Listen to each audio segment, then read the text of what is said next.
అందరికీ నమస్కారం. ఈరోజు నాకు చాలా ఆనందంగా ఉంది. ఫైనల్గా రిలీజ్ డేట్ దగ్గరకు వచ్చింది. భైరవం 30వ తారీఖు రిలీజ్ అవుతుంది. నాకు చాలా ఆనందంగా ఉంది. చాలా రోజుల తర్వాత రిలీజ్ దగ్గరలో ఒక ప్రీ రిలీజ్ ఈవెంట్, నా ప్రీ రిలీజ్ ఈవెంట్లో నిలబడి మాట్లాడుతున్నాను. ఈ సినిమా నా బాబాయ్ నారా రోహిత్తో చేయడం, నా తమ్ముడు బెల్లం, ఆల్ ఆఫ్ సారీ బెల్లం సాయ్ తమ్ముడు, మేము చిన్నప్పటి నుంచి మాకు తెలుసు, ఓన్ బ్రదర్ లాగా ఇద్దరు. కానీ కాకపోతే ఈ సినిమాతో మా బంధం ఇంకా పెరిగింది. అది కలకాలం ఎప్పుడు ఇలాగే ఉండాలని ఆ దేవుణ్ణి కోరుకుంటున్నాను. అలాగే Aditi, Anandi, your fantastic, super energy. And మీ నాన్నగారంటే పెద్ద ఫ్యాను. జెంటిల్ మ్యాన్ కానీ, ప్రేమికుడు కానీ అవన్నీ చూసేలా తయారయ్యాం మేము. So thank you so much for being a part of our film. It was a great time and looking forward to work more. అలాగే ఆనంది గారు, ఆవిడతో సెట్లో వర్క్ చేయడం, she's a great performer. And ఆవిడతో చేయడం I'm really happy and it was a great experience అండి. And you did a fantastic job in the film. Looking forward. నేను బేసిక్గా ఈరోజు ఇక్కడ నిలబడి ఈ స్టేజ్లో ఈరోజు ఇంతవరకు వచ్చానంటే, నాకు అందరిని చూస్తూ ఉంటే, ఎన్నో చూసి ఎన్నో సినిమాలు చేసి ఆ తర్వాత ఒక చిన్న గ్యాప్ తీసుకొని, ఆ గ్యాప్లో ఎన్నో ప్రాబ్లమ్స్ కానీ లైఫ్ని అప్స్ అండ్ డౌన్స్ చూసుకొని ఈరోజు ఇక్కడ నిలబడానంటే దానికి ముఖ్యమైన కారణం నా కూడా ఉండి, అంటే అంటే హ్యాపీ టైమ్స్లో ఉన్నప్పుడు, ఫుల్ సక్సెస్లో ఉన్నప్పుడు అందరూ పక్కన ఉండడం వేరు. కానీ కష్టాలు ఉన్నప్పుడు, ఆర్థిక కష్టంలో ఉన్నప్పుడు, లైఫ్లో కష్టాలు ఎదుర్కొన్నప్పుడు ఒక కూడా నిలబడిన నా టీం అండి. First credit goes to my staff, my team, నా ఆఫీస్ మెంబర్స్ కానీ, నా సెక్యూరిటీస్ కానీ, నా డ్రైవింగ్ సిబ్బంది కానీ, నా ఇంట్లో పనిచేసే ప్రతి ఒక్కరు, నా సెక్రటరీ, మా company operations manager Phani Kumar garu కానీ, అండ్ పేరున నా సంతోష్, నీకెంతో రుణపడి ఉన్నానురా. అలాగే ప్రతి ఒక్కరికి పేరున చరిత, థ్యాంక్స్ అమ్మా. అన్నిట్లో నిలబడి ఒక ఆడదానివైనా ఒక మగవాళ్ళు సిగ్గుపడేలాగా నువ్వు నీతి నిజాయితీ ఏంటో నిలబడి చూపించావు. మీ అందరికీ నేను ఉంటాను life long. Thank you so much. And ఈ మధ్యకాలంలో నా పిల్లలకి ఏదైతే ఇవ్వకూడదు అనుకుంటున్నానో, మా జనరేషన్తోనే చనిపోవాలనుకుంటున్నానో అవి మనం అంతం చేయాలి. ఆ టాపిక్ క్లుప్తంగా చెప్పేస్తాను. ఈ మధ్య నెట్లో చూస్తున్నాను, బాధాకరం విషయం ఏంటంటే, అందరూ నలుగురు కులపోలు కలిసి ఒక సినిమా చేస్తున్నారు, అది చేస్తున్నారని ట్రెండ్ సాగిస్తున్నారు. సినిమా ఒక కులంది కాదండి. సినిమా ఒక కులంది కాదు. అది ఎప్పుడు గుర్తుపెట్టుకోండి. సినిమా అనే కళామ తల్లికి తన క్యాస్ట్ చూడదు, కులం చూడదు, గోత్రం చూడదు. మా కులం సినిమా, మా గుడి సినిమా థియేటర్ అండి.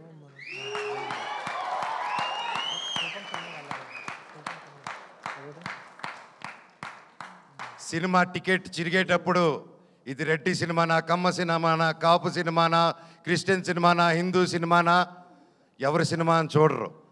సూర్య గారు ఎవరండి, ఎక్కడి నుంచి వచ్చారు, ఆయన క్యాస్ట్ ఏంటి, మన తెలుగు సినిమాలు ఎవరు ఎక్కడి నుంచి వచ్చి టాలెంట్ ఉన్నా నెత్తి మీద పెట్టుకుంటామండి మనం. అంత గొప్ప ఇండస్ట్రీ మంది. మన సందీప్ రెడ్డి వంగ గారు ఎవరండి, మన తెలంగాణ ఆయన. అక్కడ బాంబేలో ఆయన జాటనా, కపూరనా ఏమని చూసి ఆయన అక్కడ నెత్తి మీద పెట్టుకున్నారు. టాలెంట్ మన ఇండియన్ సినిమాలో టాలెంట్ లేకపోతే పక్కన పెడతారు. కష్టం, హార్డ్ వర్క్ ఉంటే, టాలెంట్ ఉంటే ప్రొడ్యూసర్లు నెత్తి మీద పెట్టుకుని పైకి తీసుకెళ్తారు. ఏమండి, ఆ నెట్లో అది రాసి పోస్టులు చేసిన వాళ్ళకి ఒకటి అడుగుతాను, మీ ఫ్రెండ్స్కి కానీ ఎవరికైనా ఫోన్ చేసి ఒక 10,000 20,000 అడగండి. ఈ రోజుల్లో అది ఎంత కష్టమో, ఎంత ఆలోచించిస్తారో అని. కానీ ఇవి కులం చూడకుండా, మతం చూడకుండా, బ్యాక్గ్రౌండ్ చూడకుండా, వీడు ఎవడని తెలియకపోయినా ఒక టాలెంట్ చూసి, కష్టం చూసి, డబ్బు వస్తుందా రాదా అన్న సంగతి తర్వాత, ముందు నమ్మి ఒక ఆర్టిస్ట్ మీద డబ్బేసి పెట్టడమే మన హీరోస్, మన ప్రొడ్యూసర్స్. అలాగే వాళ్ళు దేది చూడరండి. ఈ సినిమాలో భైరవం కూడా అంతే. మేము ఏంటి, మా బ్యాక్గ్రౌండ్లు ఏంటి అని రాధామోహన్ గారు ఎప్పుడు చూసి పెట్టలేదు. మాకు గొప్ప సక్సెస్లు లేవు, గొప్ప ఈ గ్యాప్లో ఏమీ చేయలేదు మేము సినిమా పరంగా. అయినా మా ముగ్గురిని నమ్మి ఈ సినిమా చేశారంటే సార్ మీ గుండె గొప్పది, మీలాంటి ప్రొడ్యూసర్లు ఎల్ల కాలం బ్రతికుండాలి సార్. మీరు శ్రీధర్ గారు మీలాంటి వాళ్ళు ఉండాలి sir. Thank you so much.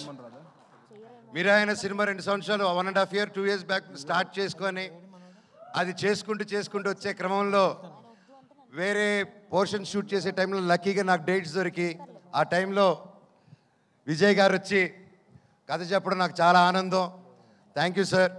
Last ఒకటే చెప్తానండి, సినిమా అనేది మా అమ్మ అండి. తల్లికి ఒక కొడుకు కూతురు వాళ్ళందరూ వేరువేరుగా చూడరు, అందరూ సమానమే.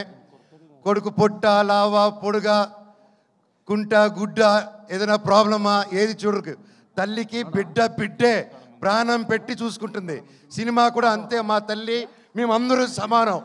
దయచేసి కులాలు గోత్రాలు ఇవన్నీ మా ఇండస్ట్రీలోకి తేకండి. అది రాదు, మేము రానివ్వం కూడా, రేపు మా పిల్లలకి ఇవ్వము.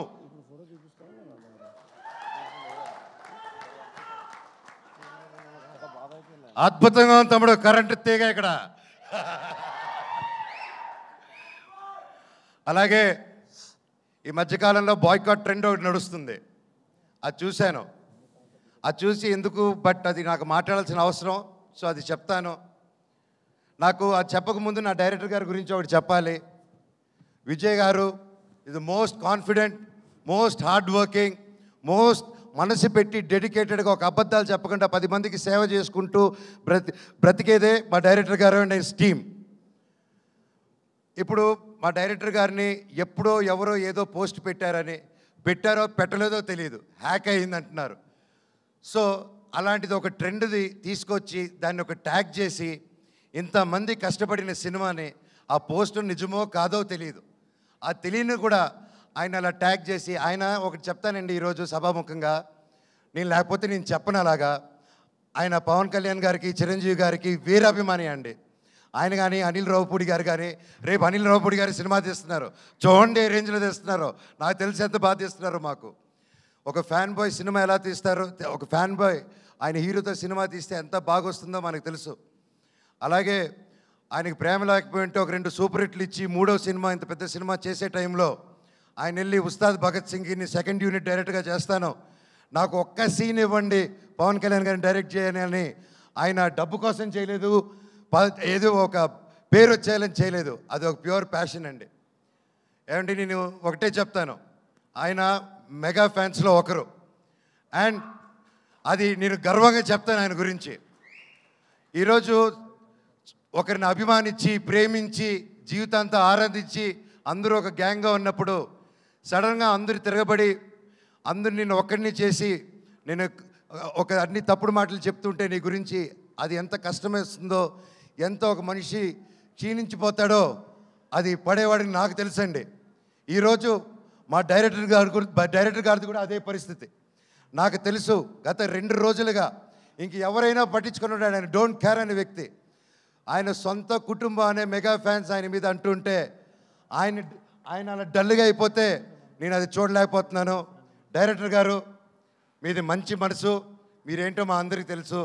అండ్ నేను చెప్తున్నా, సినిమా లవర్స్ ఎవరు, ఏ రాష్ట్రం నుంచి హీరో వచ్చాడు, తమిళ హీరోనా కన్నడ హీరోనా ఏది చూడకుండా, తమిళ సినిమానా తెలుగు సినిమానా చూడకుండా, క్యాస్ట్ చూడకుండా, కంటెంట్ బాగుంటే సూపర్ హిట్ చేసేదే మన తెలుగు ఫిలిం ఇండస్ట్రీ.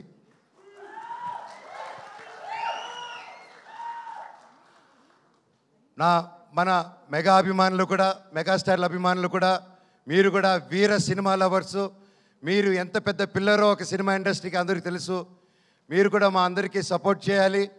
ఒకవేళ ఆ పోస్టు పెట్టారో లేదో, అప్పుడు హ్యాక్ అయిందో, ఇదంతా మీకు డిస్టర్బెన్స్ కలిగినందుకు మా టీం అందరూ తరపున నేను వాళ్ళకి ఒక బ్రదర్గా, అన్నగా, తమ్ముడుగా, మీలో ఒకడుగా మీ అందరికీ క్షమాపణ కోరుతున్నాను. సినిమా ఒక్కరిది కాదండి, ఎంతో వందల మంది చేతులు కలిపితేనే ఒక సినిమా తయారవుతుంది. ఈరోజు మేమంతా కలిపి స్టేజ్ మీదకి వచ్చాము. మమ్మల్ని మీరు దీవించండి. నాది 9 సంవత్సరాల గ్యాపు, తమ్ముడిది బాబాయిది దాదాపు 4 to 5 years గ్యాప్ వచ్చింది. ఎంతో ఆశతో, ఎంతో ప్రేమతో నేను, మా కుటుంబాలు, ప్రతి ఒక్కరూ ఈ సినిమా గొప్ప విజయం అవ్వాలని 1000 కళ్ళతో ఎదురు చూస్తున్నాం. మీ మీద, దేవుడి మీద ఎంతో నమ్మకం పెట్టుకుని ఉన్నాం. సినిమా చాలా బాగా వచ్చింది. మీరందరూ దీవిస్తారని కోరుకుంటున్నాను. అలాగే నన్ను ఇన్ని సంవత్సరాలైనా ఇంత ప్రేమించిన నా ఫ్యాన్స్కి మీ అందరికీ మళ్ళీ మళ్ళీ మీ పాదాలకి వందనం. మీరే నా కుటుంబం, మీరే నా దేవుళ్ళు. మీకోసమే ఇంక మీ జీవితంలో ఏ పని చేసినా మిమ్మల్ని ఆలోచించుకుంటూ మీకోసమే నేను కానీ మా వైఫ్ మోనిక కానీ ఎప్పుడు జనాల కోసం, జనాల శ్రేయస్సు కోసం మేము పనిచేస్తూనే ఉంటాం. మా పిల్లలకి మా అందరికీ మీరు ఎప్పుడు వెంట తోడు ఉంటారని నమ్ముతున్నాను. భైరవన్ సినిమా గొప్ప విజయం చేయండి. అలాగే మా సినిమాలో పనిచేసిన చౌదరి గారికి, సార్ మిమ్మల్ని చూసి నేను ఎంతో నేర్చుకున్నా. ఈ వయసులో కూడా మీరు పొద్దున వస్తే సాయంత్రం వరకు కూర్చోకుండా పనిచేస్తారు. హ్యాట్స్ ఆఫ్ సార్, మీ దగ్గర పనితనం నేర్చుకోవాలి ఇంకా నేను కూడా. సుమా గారు థ్యాంక్ యూ సో మచ్. ఇలా వచ్చి ఎప్పుడు మాకు బ్లెస్ చేసి ఒక మంచి ఎనర్జీ ఇస్తూ ఉంటారు. అలాగే శ్రేయస్ మీడియా థ్యాంక్ యూ. ఆ ఏవి కానీ అన్ని బ్యూటిఫుల్గా కట్ చేసి నన్ను ఏడిపించారు పోయిన దాంట్లో. అలాగే వంశీ శేఖర్ గారు thank you so much. And మా టీం ఎడిటర్ గారు, కెమెరామ్యాన్ గారు, పేరు పేరున thank you so much. Music director గారు, అలాగే మన కాస్ట్యూమ్ డిజైనర్స్ గారు, ma'am thank you so much. సినిమాని చాలా అద్భుతంగా చేశారు. అలాగే పూర్ణిమ రామస్వామి అక్క, ఏదైతే నా కాస్ట్యూమ్ డిజైన్ నా స్టైలింగ్ చేసింది పూర్ణిమ రామస్వామి అక్క. డైరెక్టర్ సార్ని అర్థం చేసుకోండి, మీ గజపతి వర్మ ఎలా కావాలని నన్ను అడిగి చేసింది. థ్యాంక్ యూ అక్క సో మచ్. అండ్ ఎవరైనా మర్చిపోయింటే నాకు క్షమించండి, ఇప్పటికే ఎక్కువ మాట్లాడుతున్నాను, టైం అయిపోయింది. నా కోసం నిలబడిన ప్రతి నా ఫ్రెండ్స్, ముఖ్యంగా నా ఏవియేటర్సు, ఇన్ని సంవత్సరాలు థ్యాంక్స్ రా బాబాయ్లు, నన్ను భరించారు, నా కష్ట నష్టంలో ఉన్నారు. నేను మీకేం చేయలేదు, నా స్టాఫ్కి కూడా నేనేం పెద్దగా చేయలేదు. నేను నా కోసం అంత కష్టపడి పనిచేశారు. నేను అరుస్తున్నా, తిడుతూ ఉన్న ప్రెషర్స్లో మీకు ఏం చేసి జన్మకు రుణం తీర్చుకుంటానో నాకు తెలియదు, కానీ డెఫినెట్గా తీర్చేసుకుంటాను. Love you so much. ప్రతి ఒక్కరికి నా ఫ్రెండ్స్ ఫ్రమ్ ఇండస్ట్రీ, డైరెక్టర్స్కి, ప్రొడ్యూసర్స్కి, నా కోసం నిలబడిన ప్రతి ఒక్కరికి థ్యాంక్ యూ. భైరవం 30వ తారీఖు రిలీజ్ అవుతుంది. దుమ్ము లేపేద్దాం మచ్చ. Love you all. Thank you.